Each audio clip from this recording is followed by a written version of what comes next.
Там деревянные кресты стоят. А у нас с краю где-то находится. Их не сразу-то и найдешь. Ни указателей, ни табличек. С проселочной дороги не видно. Даже местные теряются в догадках. Вот они идут, могилы. Там в ряд идут. Вот это все могилы их, да? Да, все могилы. Там дальше. А последнее захоронение? А последнее даже не покажу, потому что все уже поросло. В лесу острова Огненный захоронены осужденные на пожизненный срок. Да, просто крестик и номер. Без ни имени, ни фамилии, ничего не вешается. Пройдите, посмотрите, там нумерация идет.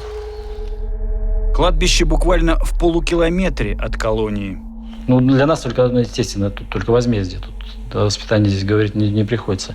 Но даже вот эта вот функция, она бессмысленно становится. Они никогда не видели, где и как хоронят пожизненно заключенных, но знают, могилы совсем рядом, за забором с колючей проволокой.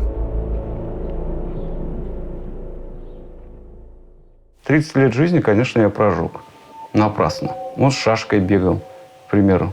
Вот здесь посидев, осознав эти вопросы, конечно, сейчас бы я, вернись обратно, я, конечно, бы не бегал с шашкой. Извещение о смерти пожизненного ЗК часто и послать-то некому. Социальные связи потеряны, и забирать их просто некому. 3 дня прошло, заключение есть. Что делать? Его держать дальше, что ли? Чтобы приехали, забирали, если некому приезжать. Так... Здесь и хороним. Зэков здесь хоронят давно, еще с советских времен, когда в стенах древнего монастыря сидели мошенники и воры. Это старые могилы. Это уже кладбище на кладбище, старое кладбище на кладбище. Ты вообще фиг поймешь, где.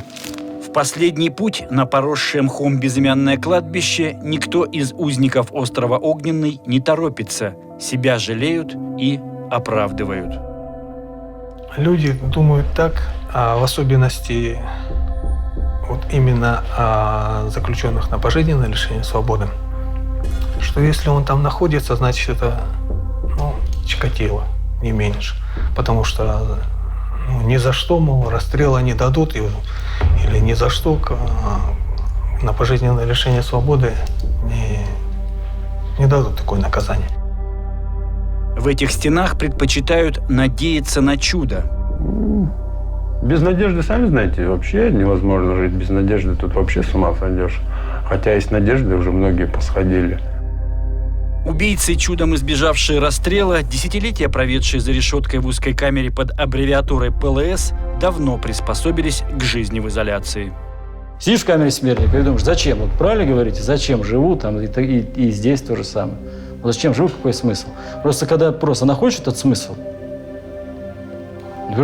просто есть цель, есть задача у тебя, ты ее выполняешь, что не выполняешь.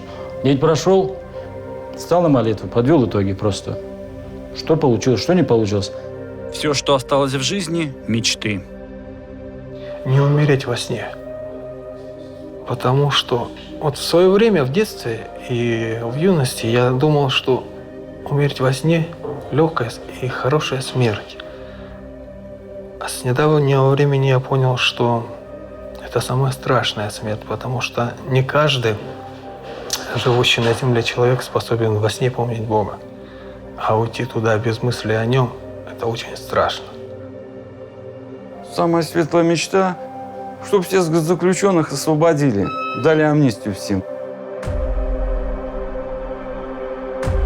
Дали амнистию всем. Если по окончанию 25, мне 50 лет, дай Всевышний, лет 10-15 я, может, и проживу, если, конечно, выйду. Так, домой, все, хватит. На русских, на белорусских, все, теперь на чеченке, на молоденькой пожениться и доживать свои дни. А прошлое забыто, стерто, выжжено из памяти. Убить человека – это очень страшно.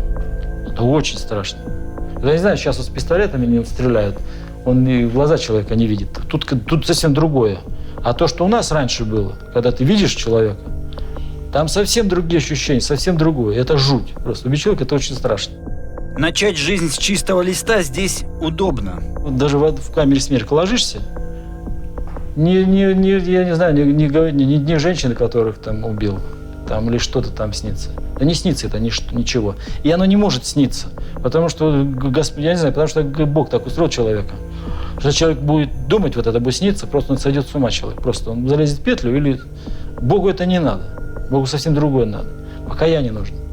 У каждого узника Огненного острова свой кровавый след. В первом корпусе сидят по расстрельной статье еще с советских времен за убийство 1-2 человек. Во втором корпусе уже бандиты 90-х, на счету которых 3 и более убийств. После моратория на смертную казнь им сразу давали пожизненное. В третьем еще более жестокие убийцы, в 4-м корпусе отъявленные маньяки и террористы, на счету которых десятки загубленных жизней.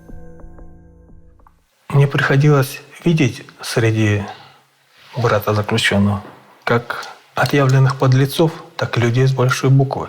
Но несмотря на это, всех тех, кто на свободе, равняет под одно, что все отребья и недостойны ни любви, ни уважения. Сидельцы первого корпуса ненавидят узников 4-го. Те, в свою очередь, презирают ПЛСов из первого здания. А если смотреть на то, как судят сегодня террористы, убийцы, маньяки, по 15, по 16 лет, не больше. А на нем десяток, а то и более загубленных жизней. Но правила для всех одни. Подъем, завтрак, обед, ужин. Кому за примерное поведение положена переписка с родными? Пожалуйста. Кто хочет работать, тоже нет проблем. Раз в неделю – баня. Вечером – отбой. А вы как считаете, в нашем обществе нужна смертная казнь? Я считаю, нужна. Почему? Потому что сдерживающий фактор в любом случае должен быть. Для террористов любых национальностей, любых вероисповеданий, для насильников, этих маньяков, которые детей там насилуют, убивают. Для этих 2 категорий обязательно.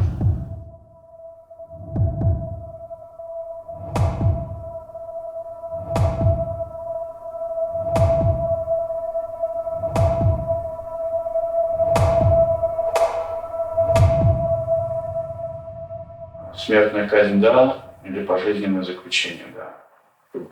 Что, где, в чем большее наказание? Да я не знаю, если бы я знал ответ на этот вопрос, я бы, наверное, был Богом. Мне кажется, все это от лукавого. Вот этот вопрос, нужна смертная казнь, это все от лукавого. Все это выдумаем, просто придумаем. Невыдуманная здесь лишь история жизни каждого из этих арестантов. Вот я прожег жизнь, 40 лет мне.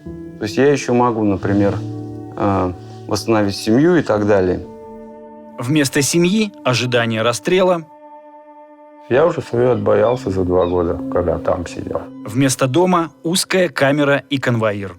А когда вдруг узнаешь, вот так вот почувствовал, туда вот заглянул, посмотрел-то, что, оказывается, не конец, что ничего не кончается, что смерти-то нету. Вот это самое страшное, что конца нету, что ничего не кончится. Для ПЛСа выход отсюда один. Вот они идут, кресты с нумерацией. Здесь уже краску съела все. В лесу неподалеку от древних стен Кирилла Новоезерского мужского монастыря много полусгнивших деревянных крестов. Я не знаю, кто это даже такой. 86-й год. 86-й год. Тюрьма здесь была в 86-м году, конечно, она была. Но я не знаю, этот... Пожизненно, не пожизненно. Здесь через каждые полметра поросший травой холм. Идешь, спотыкаешься. Мне кажется, пока человек там сам не побудет, он ничего не понимает. Ничего не поймет. Даже многие, вот здесь, многие люди приехали сюда. Половина, наверное, тех, кто прошли эту камеру смертников. Но не каждый понял. Не каждый что-то почувствовал. Там единственное, что ощущение, с кем я разговаривал, из тех, кого я знаю, там сидели, скажем, в Смоленске. Все чувствовали, что вот это что край, что вот это нет-нет, да вот это что-то распахнется этим и могильным холодом потянет. Вот это все чувствовали, все до одного. И никто никогда не узнает, кто лежит в этой земле. Даже хочется, чтобы после того, как ты уйдешь с этой земли, о тебе помнили Не как о хорошем или как о плохом человеке, а просто помнили молитвенно. Хотя бы кто-нибудь.